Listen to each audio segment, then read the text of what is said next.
pourrais-tu nous dire ou nous expliquer un peu quelle était l'idée de départ du film et pourquoi avoir choisi comme thématique l'entité de famille pour ton premier long métrage? Le film, il est né à la base d'une envie de participer à un concours de micro-budget qui s'appelait Cinéaste Associé, donc avec un acteur avec lequel j'ai pas mal travaillé par le passé. On a commencé à imaginer une histoire qui ne nous coûterait pas cher, avec peu de personnages, un décor unique, et l'envie de parler de la famille et du sentiment de marginalité aussi au sein de la famille, des étiquettes qu'on a, des rôles qu'on joue, voilà, était présent depuis longtemps, et j'ai trouvé là l'occasion d'aborder ce sujet. Voilà, en gros, et puis après, ça a pris quand même beaucoup plus de temps. On a commencé à écrire le scénario, on a eu envie de le faire bien, mieux, avec des moyens, et alors ça a pris 5 ans. Mais voilà, le résultat, il est là. Et le casting est très important dans le film. Est-ce que tu avais déjà des acteurs en tête en écrivant le scénario, ou est-ce que tu as vraiment dû longtemps chercher avant de trouver les justes personnes pour interpréter les rôles? À l'écriture, ça aide un peu d'avoir des acteurs en tête, de mettre des visages sur les personnages pour les rendre un peu moins abstraits. Par contre, très vite, au moment où on a commencé à sélectionner les comédiens, aucun de ces acteurs qu'on avait en tête n'a été même approché.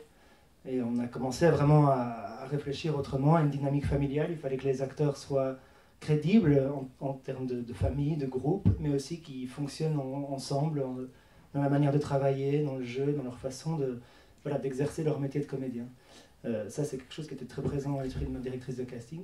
Et ensuite, voilà, le casting a bougé sur 4-5 ans. Il a bougé, il y a eu des moments plus durs que d'autres, des acteurs qui ont abandonné le projet, d'autres dont j'ai dû me séparer, etc., pour toujours veiller à cet équilibre-là. Et enfin, il y a vraiment une unité de temps et de lieu dans le film. On dirait que ça pourrait même fonctionner comme pièce de théâtre. Est-ce qu'il y a eu une longue période de répétition avant d'entamer le tournage? Non, pas du tout en fait. Il y a eu une après-midi de lecture avec tous les comédiens à Bruxelles.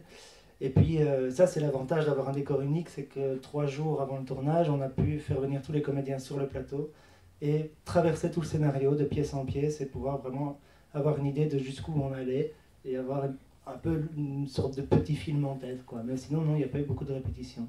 C'est parce qu'ils étaient très bons. Peut-être une question pour Cathy. Alors, en tant qu'actrice, comment est-ce que vous et les autres comédiens du film avez travaillé à trouver cette dynamique de famille? Est-ce que c'était quelque chose de difficile à trouver? Est-ce que c'était quelque chose pour lequel vous avez fait certains exercices ou Non, ça a paru assez évident, assez vite. Je dirais que la seule contrainte qu'on avait, c'était quand même d'être très concentré, parce que les prises étaient nombreuses, sous différents angles, et on voulait en tout cas donner autant à 100% pour chaque prise, pour chacun, qu'on soit dans le cadre ou pas, pour que la qualité de chaque prise soit la meilleure possible. Oui. Et comment est-ce que vous avez travaillé avec le petit jeune acteur qui joue votre fils dans le film? Est-ce que c'était quelque chose de difficile d'avoir ce lien mère-enfant? Non, il est très doué, il faut dire. Je l'ai rencontré pendant les castings, en fait, dès les castings finaux, hein, sur des choix déjà préétablis par Antoine. J'ai rencontré les finalistes, je vais dire. Et puis après le petit Arthur, j'ai rencontré encore un après-midi, mais on n'a pas travaillé spécialement de façon ardue pour créer ce lien. Ça s'est fait naturellement pendant le film. Cédric, le personnage principal du film, a donc une certaine maladie, mais c'est jamais vraiment défini. Comment est-ce que vous avez abordé ce personnage et comment avez-vous travaillé avec l'acteur qui interprète le rôle pour trouver la juste maladie, disons? Effectivement, il n'a pas de maladie, et ça a été le cheval de bataille pendant toute l'écriture, et c'est quelque chose qu'on a dû défendre pas mal de fois devant des commissions, des choses comme ça, où les gens se questionnaient, et ça posait parfois problème.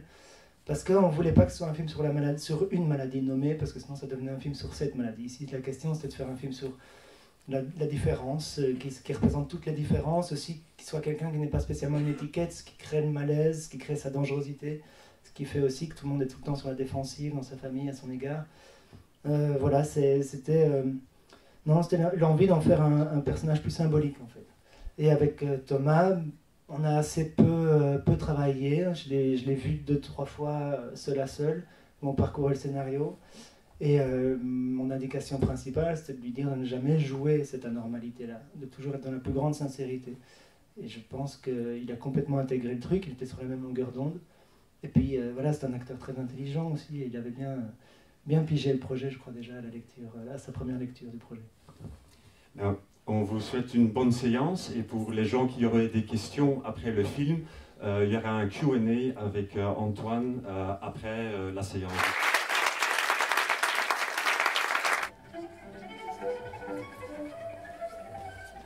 En fait, mon co-scénariste et moi, on est tous les deux percussionnistes.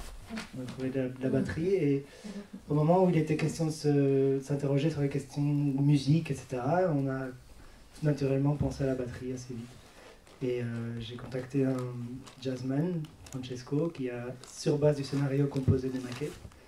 Et sa lecture du scénario, donc ça c'était avant le tournage, sa lecture du scénario était tellement fine, et il avait tellement bien saisi l'atmosphère que en fait la plupart de ces maquettes ont servi de base pendant le montage, et donc ça a été un réenregistrement.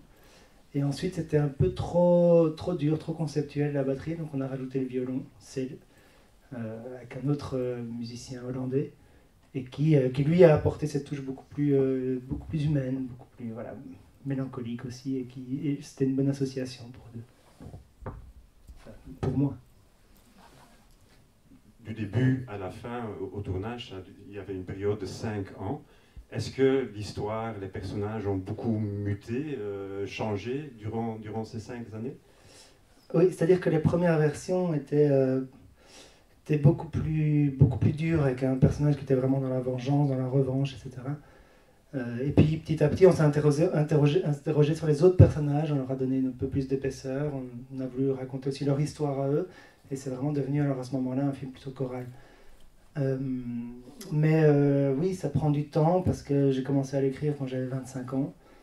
Et je pense qu'il a fallu aussi mûrir ce projet-là, moi faire des expériences de mon côté, réaliser d'autres films, etc.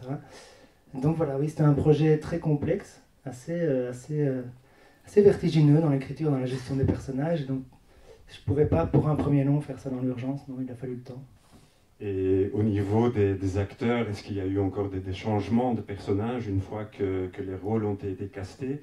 Est-ce qu'il y a encore eu beaucoup de différences entre ce qu'on voit à l'écran et ce qui était écrit sur papier? Je pense que le casting final a apporté de la douceur qui manquait par moments au scénario. En tout cas, une touche d'humanité qui manquait parfois dans le scénario, qui était assez froid en fait à lire. Très angoissant, plus angoissant encore que ce que vous avez vu, je pense. Sinon, non, le scénario était tellement établi, tellement travaillé à la virgule que les acteurs ont vraiment accepté de jouer la partition telle qu'elle était proposée.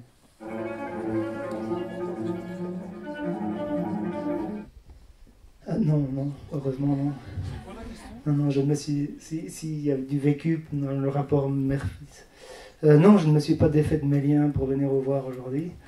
J'ai un rapport assez sain avec ma mère. Donc, non, mais c'est plus...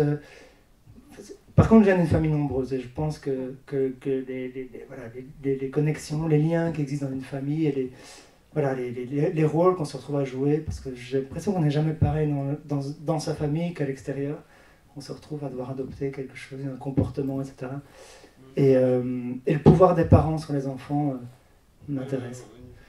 On a voulu rendre le projet le plus universel possible. De ce point de vue-là, on ne voulait pas vraiment faire un truc qui soit justement autobiographique, qui n'était juste qu'un défouloir pour nous, mais plus, apporter en tout cas, en développant la complexité des rapports familiaux, permettre aux gens de s'investir, aux spectateurs de s'investir et de réfléchir sur ce que ça représente, une cellule familiale et les enjeux qui ont lieu.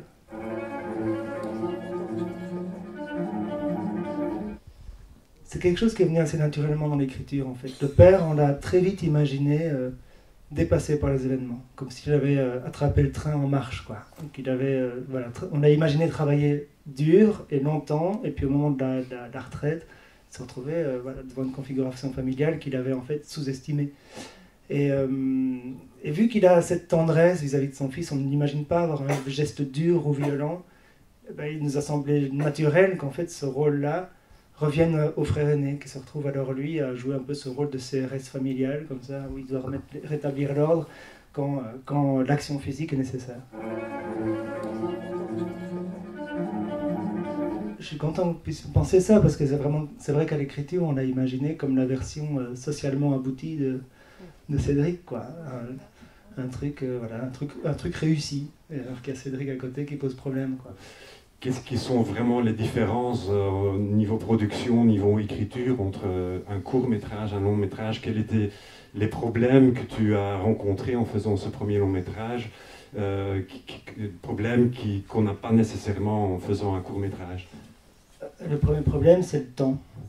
En fait, c'est que ça prend du temps, donc il faut tenir la barre, il faut s'accrocher et, voilà, et tenir le coup, quoi, parce qu'on accuse aussi beaucoup de refus et beaucoup de rejets, il y a des commissions à passer, voilà, ça peut être parfois assez laborieux, 5 ans c'est long. Et puis ensuite, sur le plateau, c'était plutôt mieux, parce que du coup j'avais vraiment une équipe présente qui était là vraiment pour le film, avec un travail qui s'inscrivait dans la durée. Par contre, physiquement, il faut tenir le coup. 35 jours de tournage, ça change. C'est combien de jours 35, un court-métrage. Mes précédents courts-métrages, je les faisais en 3 ou 6 jours maximum. Là, 35, c'est notre échelle, c'est notre dynamique. Mais j'ai l'impression que c'était quand même plus confortable pour moi, parce que j'avais le temps vraiment de penser à ce que j'étais en train de faire. Oui, tout de suite, parce que du coup, ce concours, c'était pour des longs métrages. Donc il fallait développer une histoire qui tienne sur 1h30 et qui coûte pas cher. Bonne chance.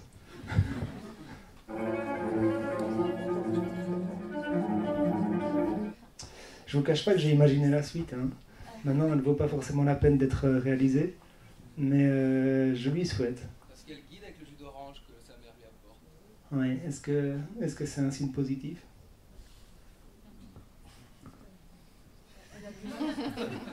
Elle a du mal à sortir de son rôle aussi, elle. S'il part, oui, elle n'a plus cette occupation autour de ce fils. Après, sur les questions d'interprétation, vraiment, j'essaye d'intervenir le moins possible, parce que c'est vraiment... le film est dédié à ça, c'est à votre perception et à la façon dont vous allez interpréter tout ça, comment vous allez regarder ces personnages et vous rapprocher ou non d'eux. Mais moi, voilà, le film est fait pour questionner. Donc commencer à vous dire si c'est juste ou non de penser une telle ou telle chose, ce serait presque une erreur. C'est pour focaliser l'attention, de 1, pour vraiment être très précis et montrer que ce qu'il y a à observer.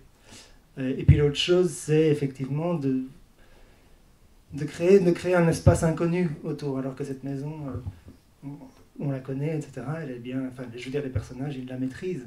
Mais du coup, ça la rend organique aussi. C'est un peu l'intention que j'avais. Merci beaucoup à Antoine Kuipers.